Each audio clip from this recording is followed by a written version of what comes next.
ముఖ్యమంత్రి వైఎస్ జగన్మోహన్ రెడ్డి పాదయాత్ర ప్రధాన అజెండాగా రూపుదిద్దుకున్న యాత్ర 2 సినిమాను అనంతపురం జిల్లా తాడిపత్రి నియోజకవర్గం శాసనసభ్యులు కేతిరెడ్డి పెద్దిరెడ్డి తాడిపత్రిలో సినిమా హాల్ కి వెళ్లి సినిమా చూశారు. యాత్ర సినిమా వైసీపీ కార్యకర్తలతో కలిసి పెద్దిరెడ్డి సినిమా హాల్ ను హడావిడి చేశారు. భారీ ఎత్తున తాడిపత్రి ప్రాంతం వైఎస్ఆర్సీపీ నాయకులు సినిమా హాల్ కి చేరుకున్నారు.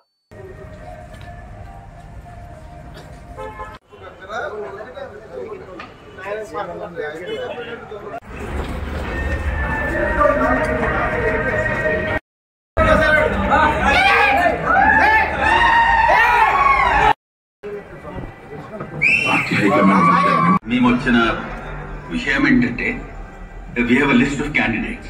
If you can accommodate in your cabinet